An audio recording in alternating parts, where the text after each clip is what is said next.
Hello everyone, welcome to HFY Beyond Terror. This channel is all about HFY and sci-fi stories, where humanity's underestimated and then proves... The first thing Cale Venn learned about the Arum Spire, the royal habitat that hung above the turquoise storms of Alera, was that the air lied. Not with malice, not even with intent. It simply carried too many histories at once. Ion cleaning. Mist from the ceiling vents, sharp as lightning after a summer blackout. A warm, honeyed tang from the living tapestries braided into the wall's alien vines, trained to bloom only when the spire approved of your status. And under it all, a thin metallic aftertaste, the quiet confession of atmosphere that had been filtered, reused, filtered again, and called pure because it met the legal definition. Power, Cale decided, probably never breathed anything truly new. He stood at the edge of the grand concourse with a borrowed uniform pinching his shoulders, watching courtiers drift like they had personal agreements with gravity. Their robes shimmered with embedded photonic threads, colors changing in slow, dignified pulses. Wealth translated into light. Cale's badge read, Pallet Safety Auditor Provisional, which sounded heroic until you understood it meant the one who samples the dangerous thing first. He'd been appointed 3 days ago. Apparently that was plenty of time for everyone to behave as if he'd been born knowing where all the knives were hidden. A bell-tone chime rippled through the hall, the bioluminescent ribs of the ceiling woke in sequence, blooming from dim violet to pale gold, as if the architecture itself had been trained to adore. And then her radiance entered. Sovereign Siren of Alera did not sweep, did not rush, did not perform. She moved like a decision that had already been made. Her people were not human, not really. Up close you could see it, the subtle asymmetry of her cheekbones, the faint iridescent thread under her skin that caught the light and returned it with interest. Her ears longer, angled back shifted with micro-expressions Cale couldn't yet translate. But her eyes were unmistakably familiar, the calm focus of someone who'd spent years learning which emotions were safe to show. Cale attempted a bow that was both too late and too deep, nearly colliding with a hovering service drone that smelled faintly of sterilized panic. The drone bobbed away in affronted silence. The banquet began with the precision of a docking sequence. Anti-grav platters glided forward, each dish carried on a cushion of humming field lines. The cuisine was half ritual, half science project. Proteins folded into impossible lattice. Vegetables grown in zero-pressure cradles. Sauces tuned to trigger memory pathways like a musician plucking nerves. Cale's wrist implant standard issue, newly authorized purred as it scanned. Spectral breakdowns flickered across his inner vision. Molecular signatures, allergen risk, baseline toxicity. Everything came back clean. Of course it did. Poison didn't announce itself. Poison wore the uniform, smiled politely, and asked, "If you enjoyed your meal." Cale took his first bite and reminded himself to breathe. He took his second and reminded himself that hazard pay was a concept invented for exactly this. He took his third and decided that if he survived the night, he was going to request hazard pay retroactively for his childhood too. Across the hall, Siren listened more than she spoke. When she did speak, nobles laughed half a second too quickly, as if their bodies were trying to keep up with the danger of silence. The court was a machine built from smiles. Cale had never trusted machines that tried to be friendly. Then the dish arrived. It looked gentle. Too gentle. A pale spiral of steamed grain, something cultivated and coaxed into uniform. Softness nestled beside a translucent glaze that caught the golden ceiling light and scattered it into tiny rainbows. Decorative, harmless, the kind of course meant to signal continuity and comfort. Cale leaned in to sniff. His implant offered no warning. His training, 3 days of panicked briefings and a handbook written by someone who had never tasted fear, gave him nothing. But his body tightened all the same. The smell was not unpleasant. That was the problem. It was layered in a way that didn't belong, sweetness overlaying sterility like perfume sprayed on a surgical room, like someone trying too hard. And then, uninvited, a memory rose up, his foster mother's hand slapping his fingers away from a tray of spoiled ration. Cubes back on the mining belt, her voice sharp with survival. If your stomach says no, don't debate it. Siren lifted her utensil. The hall leaned forward without noticing it was leaning. Time did the strange slow thing Cale had always assumed only happened in cheap dramas. He heard the ceiling lattice hum. He heard jewelry clink. He heard his own heartbeat, loud as a confession. Protocol rose in his mind like a wall. Do not interrupt. Do not accuse. Do not imply the sovereign is vulnerable. Treason rose like a second wall. If you're wrong, you die. If you're right, you might still die. Cale opened his mouth anyway. Radiants don't. The words came out louder than he intended, the way truth often did when it had been held too long. Conversation collapsed into silence. The air itself seemed to pause and listen. Guards moved instantly, efficient and irritated. Their hands hovered near restraint emitters built into their gauntlets, weapons designed for tidy outcomes. Cale felt himself seized. His boots barely touched the floor as he was pulled backward. Someone gasped, theatrically practiced. Somewhere a fork struck a plate and rang like an alarm. Siren froze with the dish suspended near her lips, her expression unreadable. Her ears angled forward slightly, attention, not outrage. Cale's last coherent thought before his dignity was fully removed from his body was, if I die tonight, at least it won't be from bland cooking. They dragged him through a side corridor whose walls pulsed with slow, ornamental light. Holograms of royal victories and treaties flickered past history curated to look inevitable. Cale tried to keep his voice steady, because silence made his thoughts louder. I'd like to formally record, he said, because panic made him polite, that I did not touch the sovereign, insult the sovereign, or explode anything, yet. Quiet, the left guard snapped, which seemed unfair given that an entire court had been talking seconds earlier. They deposited him in a holding chamber that looked less like a prison and more like an over-designed meditation pod. The door sealed with a satisfied hiss. A hovering light orb drifted into place and watched him with the suspicion of a bureaucrat. Cale sat, tested the bench, considered the odds that execution would be handled with the same calm efficiency as everything else in the spire. Minutes passed, or seconds. Time behaved strangely when your career ended loudly. Back in the grand concourse, Siren still hadn't moved. The dish hovered exactly where she'd left it, balanced in the airfield like an unanswered question. Court doctrine demanded spectacle, rage, punishment.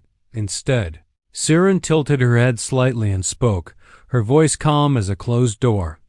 Analyze. The command rippled outward. Scientists activated sampling arrays. Microdrones descended. Like curious insects, sipping molecules from the glaze and vanishing into scanners. Nobles shifted. Some looked relieved, as if grateful not to have to pretend courage. Others looked irritated, as if a minor inconvenience had interrupted their entitlement. The results arrived too quickly. That was what made the room cold. The glaze held a compound that disassembled itself after ingestion, breaking down into harmless elements, leaving behind symptoms indistinguishable from natural organ shutdown. No lingering toxins, no smoking gun. A death that would look like fate. A poison designed by someone who understood biology and politics. The hall did not erupt. It stiffened like an animal realizing the predator was already inside. Siren lowered the utensil. Her gaze swept the room, slow and comprehensive. Several smiles failed to reload. Kale was returned to the concourse, less roughly this time, and placed before the paw, sovereign like an inconvenient annotation in an otherwise perfect script. He resisted the urge to bow again. Once per near-death experience felt sufficient. You raised your voice, Siren said. Not angry, curious. Yes, Kale replied, throat dry. And I acknowledge that was unwise. You spoke without evidence. Kale swallowed. My implant gave no warning. My senses did. A pause. Long enough for the court to remember how breathing worked. And you were correct, Siren said. Kale gave a weak smile. I've been told my instincts are aggressively accurate. A soft rustle moved through the nobles. One face went pale. Someone else stared too hard at the floor as if trying to sink through it. Siren noticed everything. She dismissed the court with one clean gesture that allowed no negotiation. The concourse emptied faster than any evacuation drill. When only Kale remained, the silence was heavier dense with the kind of implication that could be weaponized. You have no training in counter-assassination, Siren said. No, Radiance, Kale agreed. My specialty is eating questionable things and hoping the diagnostics are faster than my death. The smallest flicker passed across her face, something like amusement, contained so quickly Kale wondered if he imagined it. Then you will perform that specialty closer to me, she said. That was how Kale became the sovereign's personal safeguard, not by ceremony, but by an order delivered as casually as a request for water. His holding chamber became temporary quarters. His uniform was upgraded with a pale thread of royal authorization. His implant permissions expanded so rapidly he half expected it to burst into flames from the responsibility. He was escorted everywhere now, not as a prisoner, as an asset. A nervous, oddly shaped asset who made the court uncomfortable and had, apparently, prevented a quiet coup with nothing but a bad feeling and bad timing. Their first private meal was tense. Kale tasted, waited, watched his implant overlay for anomalies. Nothing. This is safe, he said. Finally, Siren lifted an eyebrow. Only safe? Kale sampled again because his anxiety demanded proof. Also excellent. Whoever prepared it is either loyal or spectacularly confident. You joke, Siren observed. I cope, Kale said. It's that or scream. For a heartbeat, her composure slipped, just enough for him to see exhaustion under the fur. Crown-like bruising under skin. Court life pressed in around them. Advisors arrived with strategies and controlled concern. Security officials proposed new protocols that mostly involved locking more doors and trusting fewer people. Everyone called the interrupted assassination a tragedy narrowly avoided. No one asked Kale the question that mattered. How did you know? That absence bothered him more than accusations would have. So he watched, he listened. He ate carefully, on someone else's behalf, and began to map the palace the way he mapped meals. By pattern, by timing, by what wasn't said. He learned the spire was always thinking. Corridors carried embedded data streams like whispers in stone. Walls reconfigured when the sovereign's schedule changed. Surveillance nodes bloomed and retracted like mechanical flowers. Paranoia wasn't new here. It was architecture. Kale walked exactly 3 steps behind Siren in public appearances, close enough to hear her exhale when a noble talked too long, far enough to trip if he tried to match her pace. The distance was ceremonial, designed to imply trust without equality. Kale found it mostly hazardous. Meals became events within events. He tasted first, always, sometimes twice. Sometimes he held a bite on his tongue longer than necessary, because certain flavors carried secrets. There were poisons now that didn't taste like poison, nanites that misfired organs, resonance patterns that disrupted neural rhythms, bacteria that behaved politely until instructed otherwise. Science. had made murder creative. Siren watched him with open curiosity, not the predatory curiosity of rulers collecting weaknesses, but the careful interest of someone who had been alone inside her own safety system for too long. "Why do you hesitate before swallowing?" she asked one evening. Cale considered lying. Honesty was dangerous here, but it was also the only thing that hadn't gotten him killed yet. "I don't trust perfection," he said. "Real food has opinions. A dish that's too agreeable usually has something to hide." Siren's laugh escaped brief, genuine, then swiftly contained. It startled Cale more than the first assassination attempt. Queens, in his experience, were not supposed to laugh at the expense of suspicious soup. As days passed, Cale noticed patterns.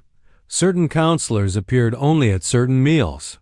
Traditional ceremonial courses were insisted upon by hands that never touched the serving trays. Some nobles flinched, just slightly, when scanners drifted too close. A server avoided eye contact as if their pupils carried contraband. Cale began muttering notes under his breath, forgetting for moments that he was not, in fact, invisible. "That one expected the scanner to beep," he said once. Nodding subtly toward a departing minister, Siren did not look. Her ears shifted. A small acknowledgement. "Noted," she said. "Continue." It was a strange intimacy.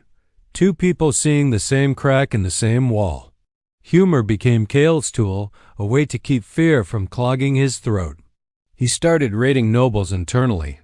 On a scale from probably harmless to definitely disguised as dessert, Siren replied with dry observations that were almost jokes if you listened hard enough.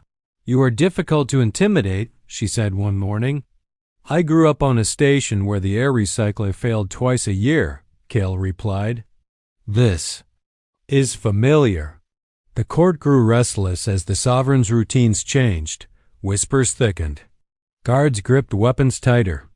The spire itself seemed to hum with a new frequency like a machine anticipating impact. One night, after a meal that tasted faintly of regret and expensive spice, Siren dismissed everyone but Cale. Privacy fields activated with a soft chime, dimming the room to a gentler light. "They are closer than we thought," she said. Cale leaned against the table, careful not to touch anything he hadn't scanned.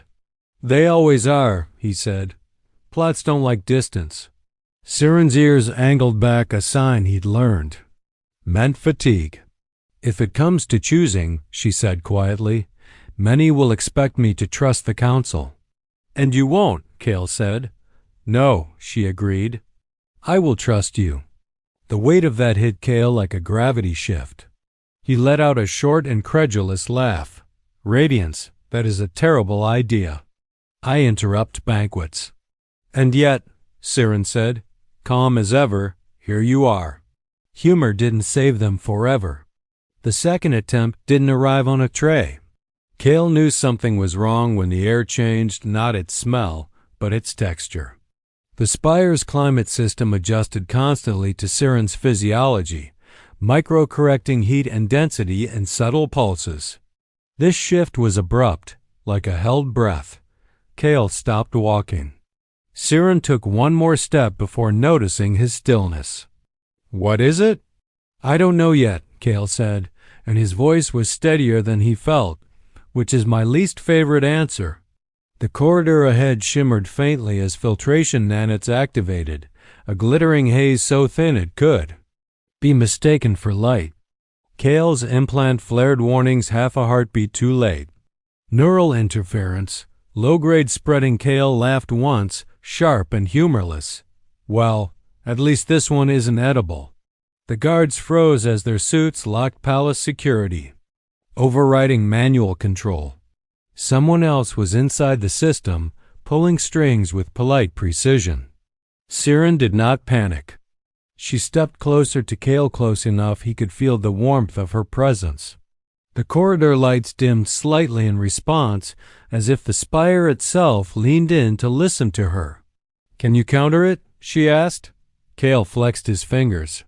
"I can annoy it. That usually works." He slammed his palm onto an access panel and rerouted power manually.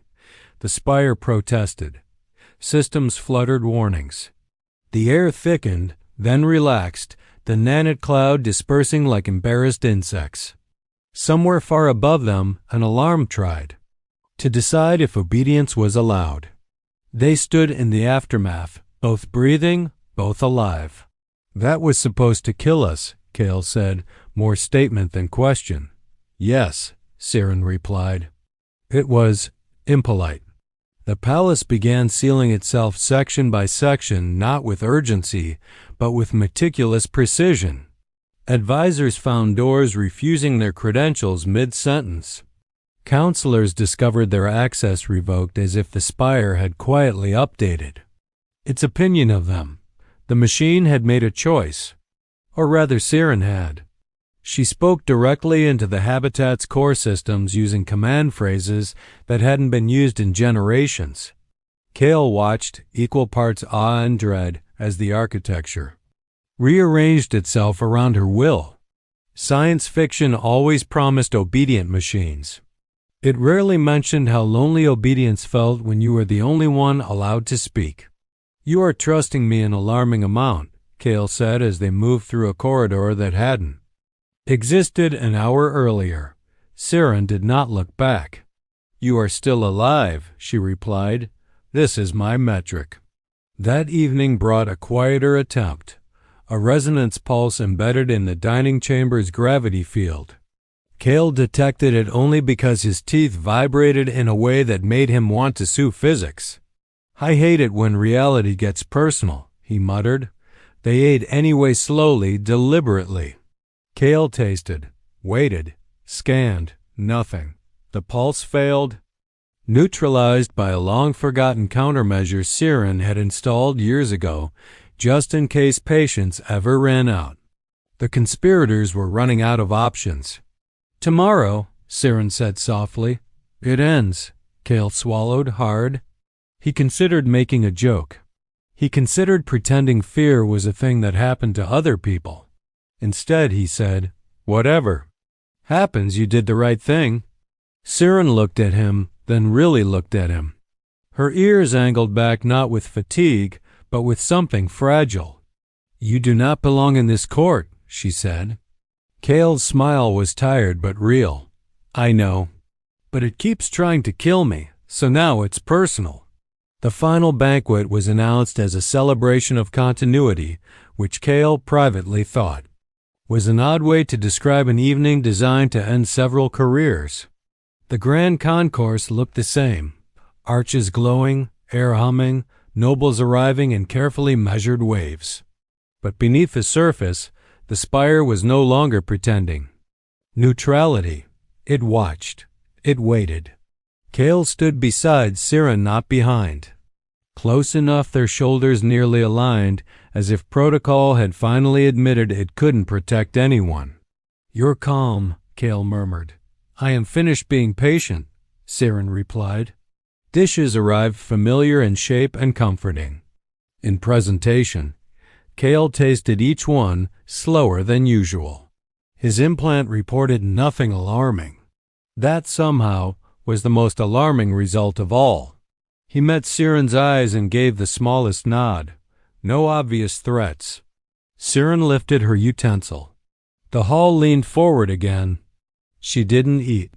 She set the utensil down and spoke, her voice carrying without amplification, quiet as law. Names followed, not accusations, facts. Data projections bloomed into the air. Access logs looping where they shouldn't, energy transfers masked as maintenance, surveillance blind spots shifting depending on who attended which meeting. Predictive models, probability maps, the palace itself testifying with machine precision and something that felt like disappointment. The nobles reacted the way exposed. People always did. Some protested too loudly. Some fled too quickly. Some froze, faces blank as if hoping stillness could become innocence. Security moved not violently, but efficiently, escorting conspirators away as if this were merely a scheduling correction. Cale watched with a strange sense of distance, feeling his lungs loosen for the first time in days. He hadn't realized how tightly he'd been holding breath until the need was gone. When the last of them disappeared through a sealed corridor, silence returned, but this time it was chosen. Siren turned to Cale. "You may eat now," she said. Cale sampled the nearest dish because old habits didn't die. They just got promoted and grinned. "Still alive," he reported. "I'm starting to think I'm qualified." Laughter rippled through the remaining court, hesitant at first, then real, the tension breaking cleanly like a snapped wire. Afterward, in a smaller chamber that no longer felt like a hiding place, Siren offered him titles, honors, a permanent role wrapped in ceremonial language. Cale listened, polite, then shook his head. "I'll stay," he said. But not as something impressive. Siren's eyebrow rose. Then as what? Cale thought of the banquet, the smell that didn't belong, the moment he'd chosen to be loud in a room that thrived on quiet. "As the person who says something when it feels wrong," he said. "You've got enough people who sound certain. You need someone who notices the lie before it becomes tradition." Siren smiled openly, no containment this time. "Very well," she said. "You will be my interruption." The palace recalibrated over the following days. Systems rewrote permissions. Trust rebuilt slowly, the way anything real rebuilt, carefully, with scars allowed to remain as reminders. Cale found himself less nervous, less inclined to make jokes. As armor, when he did joke, it was because he meant it. He noticed the change one morning while tasting tea that no longer shimmered suspiciously, that no longer watched him like it expected a crime. He wasn't waiting to die anymore. He was paying attention. Siren ruled differently now, 2 more. Aware of the value of disruption, of uncomfortable honesty, of humans and aliens alike who didn't fit neatly into the machine of court. Cale walked beside her, not invisible, not elevated, simply present. The Aurum spire endured.